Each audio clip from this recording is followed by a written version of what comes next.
Hola, ¿qué tal? ¿Cómo están? Bienvenidos. Este es el inicio de una nueva clase en donde vamos a ver la unidad de electrostática y en este video vamos a ver la primera parte de esta unidad que corresponde a campos eléctricos. Este que se observa aquí es el esquema de la clase. Vamos a ver 4 secciones. La primera, denominada propiedades de las cargas eléctricas. La segunda es la ley de Coulomb. La tercera, la definición de campo eléctrico. Y la cuarta, cómo obtener el campo eléctrico de una distribución de carga continua. Y finalmente, como en todas las clases, vamos a ver un resumen de esta parte. Vamos a comenzar viendo las propiedades de las cargas eléctricas. Fue Benjamin Franklin en el siglo XVIII quien determinó por primera vez de manera experimental la existencia de dos tipos de carga eléctricas, la positiva y la negativa. Para hacer esto lo que hizo fue frotar una varilla rígida de hule, que es un tipo de plástico, contra la piel y también frotó otra varilla, pero de vidrio, contra seda. Entonces lo que hizo fue suspender las varillas de hule, como se observa aquí en esta figura, y al acercar la varilla de vidrio al hule, observó que se atraían, como se esquematiza aquí con estas dos fuerzas que se están atrayendo. Y cuando acercaba otra varilla de hule a la varilla de hule o una varilla de vidrio a otra varilla de vidrio, lo que observaba era que se repelían. Por lo tanto, atribuyó al hecho de que se atrayeran que se habían cargado con signos opuestos y cuando se repelían tenían signos iguales, como puede observarse acá de manera esquemática, en donde se ve que el hule está cargado en las dos varillas con cargas negativas. Otra cosa que surge de la observación también es que en un sistema aislado la carga eléctrica siempre se conserva y en un proceso de electrificación no se crea carga, sino que se transfiere. Es decir, que, por ejemplo, al frotarse un objeto, adquiere carga negativa, en tanto que el otro objeto con el cual fue frotado adquiere la misma cantidad de carga, pero positiva. La materia neutra, que no tiene carga, contiene en realidad tantas cargas positivas, que son los protones en los núcleos de los átomos, como negativas, que son los electrones. Y lo que sucede al frotar la materia neutra, pasan las cargas negativas de uno de los cuerpos al otro de los cuerpos, con lo cual es por eso que uno queda cargado negativamente por el exceso de cargas negativas y el otro queda cargado positivamente por la falta de cargas negativas y por lo tanto un exceso de cargas positivas. Y fue Robert Millikan en el año 1909 que descubrió que las cargas eléctricas siempre se presentan como un entero múltiplo de una cantidad básica de carga E.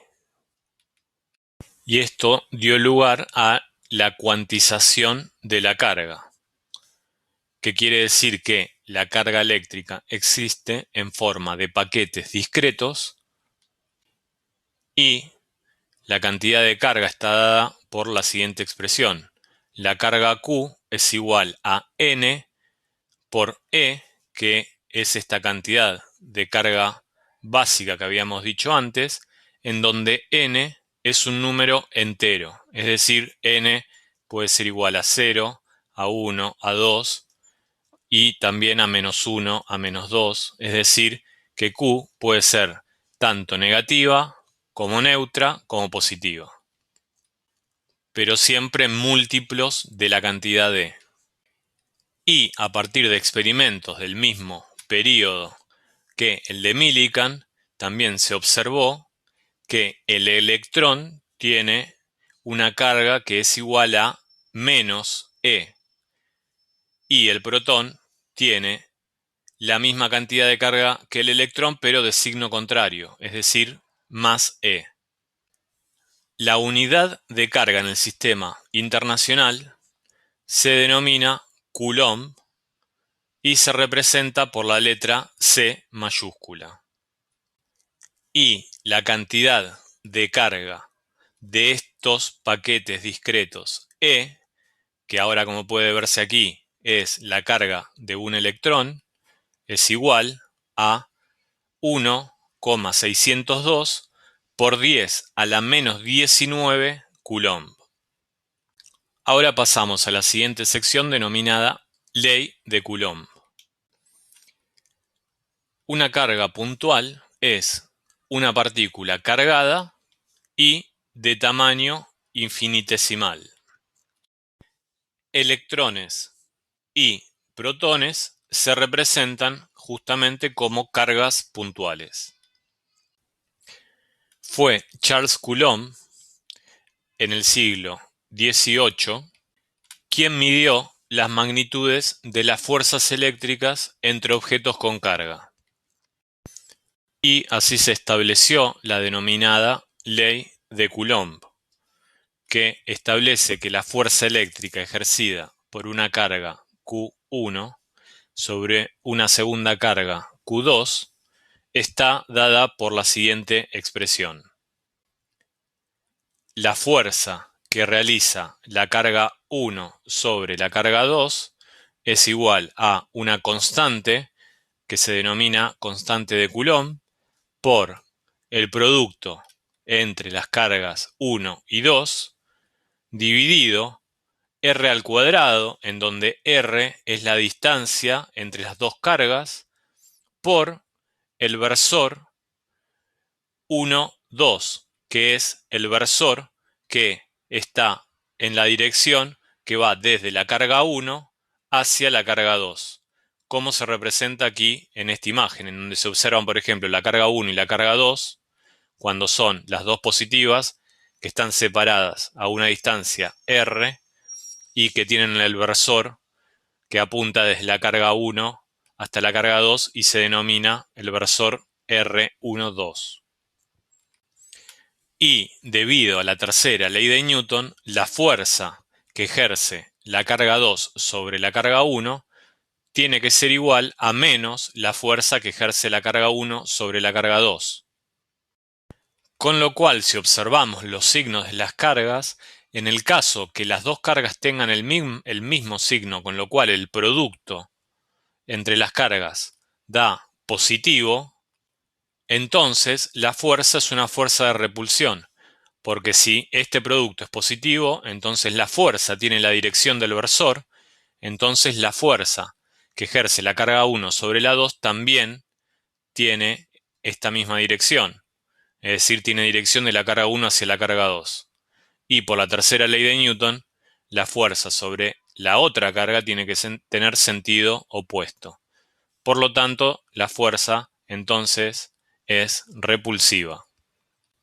Y en el caso que las dos cargas tengan signos opuestos, por lo tanto el producto da negativo, lo que se obtiene es una fuerza de atracción, porque como se representa aquí en esta figura, ahora la fuerza sobre la carga 2 debido a la carga 1 va a tener el signo contrario al del versor, ya que esto es negativo y todas las otras cantidades son positivas. Por lo tanto, la fuerza apunta hacia la otra carga.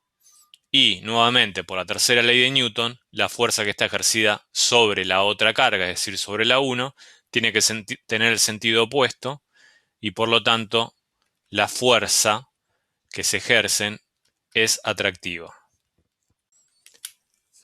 Aquí ponemos nuevamente la ley de Coulomb para tenerla presente y ver ahora que esta constante, la constante de Coulomb, tiene un valor que está dado por esta expresión. Es 8,9876 por 10 a la 9 newtons por metros cuadrados sobre coulombs al cuadrado. Y la permitividad del vacío está dada por esta expresión, es 8,854 por 10 a la menos 12 coulomb cuadrado sobre newton por metro al cuadrado, y la relación que hay entre la permitividad del vacío y la constante de Coulomb está dada por esta expresión. La constante de Coulomb es igual a 1 sobre 4pi por la permitividad del vacío, que está representada por la letra griega epsilon. Y notar que dado que las unidades entre K sub e y E sub 0 son inversas, puede verse como aquí las unidades de las dos constantes justamente, una es la inversa de la otra. La fuerza entre cualquier par de cargas está establecida entonces por la ley de Coulomb. Por lo tanto, para más de dos cargas, la fuerza resultante sobre una de ellas es la suma vectorial de las fuerzas ejercidas por las otras cargas individuales. Por ejemplo, si hay 4 cargas presentes, la fuerza resultante ejercida por las partículas 2, 3 y 4 sobre la 1 es igual a F1, que está dado por la suma de la fuerza que hace la carga 2 sobre la 1 más la fuerza que hace la carga 3 sobre la 1 más la fuerza que hace la carga 4 sobre la 1. Y es una suma vectorial. Y por último, la fuerza eléctrica, al igual que la fuerza gravedad, es una fuerza que es conservativa. Es decir, que en un sistema aislado, cuando estas fuerzas realizan trabajo, la energía mecánica se conserva. Ahora vamos a ver la sección El campo eléctrico. Fue Michael Faraday en el siglo XIX quien inventó el concepto de campo de la fuerza eléctrica y que resultó de mucha utilidad, como ya vamos a ver en breve. En este planteamiento existe un campo eléctrico en la región del espacio que rodea a una carga que se denomina carga fuente. Cuando otra carga, que se denomina carga de prueba, entra en este campo, una fuerza eléctrica actúa sobre ella. Por lo cual, el campo eléctrico se define como la fuerza eléctrica producida por una carga fuente, que la vamos a denotar Q, sobre una carga de prueba, Q sub 0, colocada en un punto P, dividida por la carga de prueba.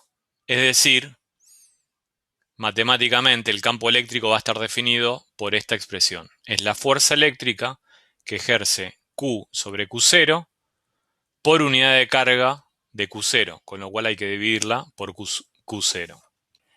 Y aquí podemos ver un esquema de la carga fuente, Q, y de la carga de prueba, Q sub 0, que está posicionada en el punto P, sobre el cual hay un vector campo eléctrico aplicado. Es decir, este campo está aplicado sobre el punto del espacio.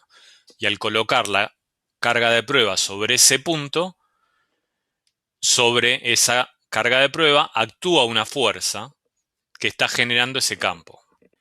Y dado a que está definido de esta manera, si a la expresión de la fuerza que se obtiene a partir de la ley de Coulomb se la divide por Q sub 0, entonces el campo eléctrico está dado por esta expresión, en donde esta es la constante de Coulomb, esta es la carga fuente, esta es la distancia entre la carga fuente y el punto del espacio sobre el cual se está calculando el campo eléctrico que esta carga fuente produce, y el reversor es el versor que está dirigido desde Q hacia Q sub 0 o, dicho de otro modo, hacia el punto P en donde Q sub 0 está ubicada. El campo eléctrico es una magnitud vectorial, ya que, como pueden ver, es proporcional a la fuerza eléctrica, que también es una magnitud vectorial. Y en el sistema internacional de unidades, tiene por unidad al Newton por Coulomb, ya que vean que es unidad de fuerza sobre unidad de carga. Entonces tenemos unidad de fuerza, el Newton, sobre unidad de carga. Y se denota con las letras que se utiliza para denotar a la unidad de fuerza y a la unidad de carga, es decir, la N y la C, por Newton y Coulomb. Es una propiedad de la carga fuente, es decir, la presencia de una carga de prueba no es necesaria para que el campo exista. El campo existe simplemente desde el momento que existe la carga fuente ubicada en algún punto del espacio y genera el campo en torno a ella. Si la carga fuente Q es positiva, entonces el campo eléctrico en el punto P apunta en sentido contrario a Q, como puede verse en esta figura. Aquí está el punto P, aquí está posicionada la carga Q, que es positiva. Este es el R reversor, que va desde Q hasta el punto P, y el campo eléctrico, si la carga es positiva, tiene la misma dirección que el R reversor, y está apuntando hacia afuera de la carga positiva. Y si la carga Q es negativa, entonces el campo eléctrico en el punto P apunta en sentido a Q, como se observa en esta figura de aquí. Ahora, la carga fuente Q es negativa, el R reversor sigue apuntando en la misma dirección porque siempre apunta desde Q hacia el exterior, y el campo eléctrico sobre el punto P ahora va en sentido a Q, porque Q es negativa. Entonces tiene el signo opuesto al R reversor, porque habíamos visto que el campo eléctrico era igual a una constante positiva por Q sobre R al cuadrado, R reversor. Esta constante positiva, esto es positivo, con lo cual si la carga es negativa, entonces queda menos un número por R reversor, es decir, que queda un vector con la dirección opuesta al R reversor. El campo eléctrico debido a más de una carga puntual se puede obtener a partir del principio de superposición de la fuerza eléctrica que ya habíamos visto, y está dado por la suma de los campos de todas las cargas, como se muestra en esta expresión, en donde se puede ver que está la sumatoria sobre I, en donde I es el número de cada una de las cargas puntuales involucradas, y esta constante por todo esto es el campo de cada una de las cargas que se va sumando.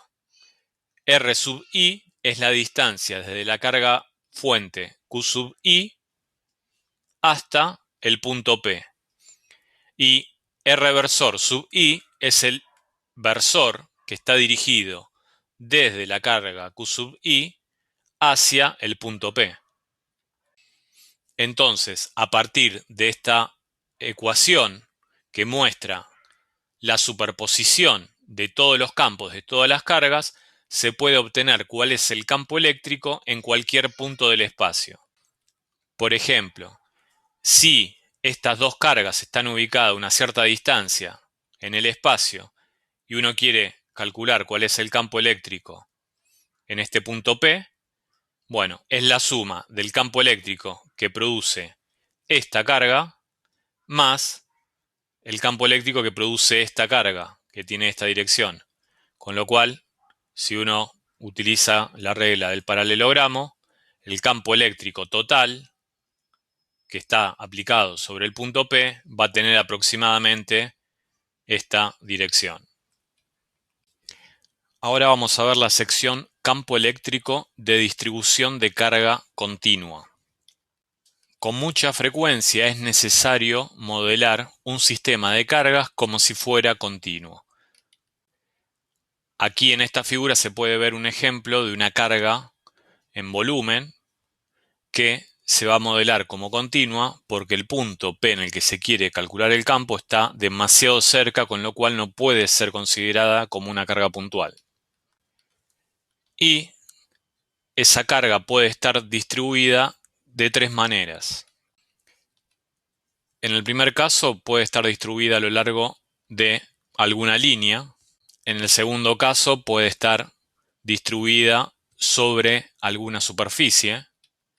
Y, por último, puede estar distribuida a lo largo de todo un volumen, como es el ejemplo que se muestra aquí en esta figura. Para obtener el campo eléctrico, lo que hacemos es dividir la distribución de carga continua en pequeños elementos de volumen con una carga delta Q. Entonces aquí se encuentra representado un pequeño elemento de volumen que tiene una carga delta Q. El campo eléctrico producido en el punto P por ese pequeño elemento de carga está dado, como vimos recién, por esta expresión. La constante de Coulomb por la carga del elemento delta Q sobre R al cuadrado por R versor. Y el campo eléctrico total en el punto P, por el principio de superposición, es la sumatoria del campo eléctrico que produce cada uno de los elementos delta Q, que acá se lo está etiquetando a cada uno con un número.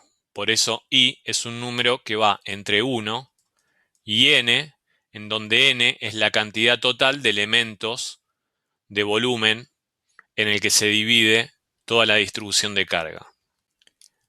Y para obtener la distribución de carga continua, lo que hay que hacer es tomar el límite cuando ese elemento de volumen tiende a 0 y por lo tanto el elemento de carga también tiende a 0. Entonces eso se escribe a partir de esta expresión. Aquí se está tomando el límite con delta Q sub I tendiendo a 0 de esta sumatoria, que si ven era la expresión que estaba aquí arriba, en donde esta constante sale del límite justamente por eso, porque es una constante. Y así llegamos, por definición, a que el campo eléctrico se obtiene a partir de la integral, ya que este límite de esta sumatoria es una integral. Entonces el campo eléctrico en el punto P, que se obtiene a partir de una distribución de carga continua, es igual a la constante de Coulomb por la integral de 1 sobre R al cuadrado diferencial de Q por R versor. Esta expresión es una expresión vectorial, es decir, lo que se debe hacer es calcular esta integral para cada una de las coordenadas de R versor y así se obtienen cada una de las tres coordenadas del campo eléctrico. Ahora bien, las cantidades de carga diferencial de Q en un elemento pequeño de volumen o infinitesimal de volumen, superficie o longitud son, en el caso de una distribución de carga en volumen, ese diferencial es igual a ρ, que es la densidad de carga en volumen, por el diferencial de volumen, en donde esta densidad de carga en volumen tiene unidades de carga, es decir, Coulomb, por volumen, es decir, metro cúbico. Para el caso de una distribución de carga en superficie, ese diferencial de Q es igual a sigma, que es como se denota a la densidad de carga superficial, por el diferencial de área. Y esta densidad tiene unidades de carga por metro al cuadrado, es decir, carga por unidad de área. Y en el tercer caso, ese diferencial de Q es igual a lambda, que es la densidad de carga lineal, cuya unidad es el coulomb por metro, por el diferencial de longitud. Por lo tanto, reemplazando estas expresiones en esta, se obtiene la forma en la que se puede calcular el campo eléctrico a partir de distribuciones de carga continuas, dependiendo si son distribuciones de carga en volumen, para la cual se utiliza esta expresión, en superficie, en donde se utiliza esta expresión, o de línea, en donde se utiliza esta expresión. Es decir, esta es una integral en volumen, esta es una integral en superficie, y esta es una integral de línea. Y ahora vamos a ver el resumen de esta parte y comenzamos con las definiciones. El campo eléctrico E en algún punto del espacio se define como la fuerza eléctrica que actúa sobre una pequeña carga de prueba positiva colocada en dicho punto, dividida por la magnitud de esa carga de prueba. Es decir, el campo eléctrico está dado por esta expresión, por definición. Y en cuanto a conceptos y principios, tenemos que las cargas eléctricas tienen las siguientes propiedades. Cargas de signos opuestos se atraen y cargas del mismo signo se repelen. La carga total en un sistema aislado se conserva y la carga está cuantizada en múltiplos de lo que es la carga del electrón. Es decir, Q es igual a N por E, en donde N es un número entero y E es la carga del electrón. La ley de Coulomb afirma que la fuerza eléctrica que ejerce una carga puntual Q sub 1 sobre una segunda carga puntual Q sub 2 es esto, es decir, la fuerza es igual a la constante de Coulomb por el producto entre las dos cargas sobre la distancia que separa las dos cargas al cuadrado por el versor que va desde la carga 1 hasta la carga 2. Y la constante de Coulomb está dada por este número. Es 8,99 por 10 a la 9 newton por metro cuadrado sobre Coulomb al cuadrado. Por lo tanto, la fuerza eléctrica sobre una carga Q en un campo eléctrico E es simplemente multiplicar a la carga a la que se le quiere calcular la fuerza aplicada por el campo eléctrico que hay en ese punto del espacio producido por todas las otras cargas. A una distancia r de una carga puntual Q, el campo eléctrico generado por la carga está dado por esta expresión, en donde R versor es el vector unitario dirigido desde la carga hacia el punto sobre el cual se está calculando el campo. El campo eléctrico de una carga puntual siempre se dirige radialmente y va hacia afuera cuando la carga que está produciendo el campo es positiva y va hacia adentro cuando la carga que genera el campo es negativa. Eso surge naturalmente de esta expresión, ya que una carga positiva haría que todo este número sea positivo, con lo cual tendría la misma dirección y sentido que R versor. En cambio, si Q es negativo, entonces tiene el campo eléctrico el sentido contrario a R versor. Y R versor para una carga puntual apunta radialmente hacia afuera. El campo eléctrico generado por un grupo de cargas puntuales se puede calcular al usar el principio de superposición. El campo eléctrico total en algún punto es igual a la suma vectorial de los campos eléctricos de todas las cargas presentes. Es decir, está dado por esta expresión, en donde se puede ver que es la sumatoria de los campos eléctricos de todas las cargas. Y, por último, el campo eléctrico en algún punto del espacio que está producido por una distribución de carga continua está dado por esta expresión, que es el paso al continuo de esta expresión que estaba para la situación discreta. Es decir, se pasa de una sumatoria a una integral, en donde el diferencial Q es la carga de un elemento de volumen o de superficie o de longitud, dependiendo qué tipo de distribución de carga es, de esa distribución, y R es la distancia desde el elemento hasta el punto en cuestión. Y así hemos llegado al final de esta parte de la clase.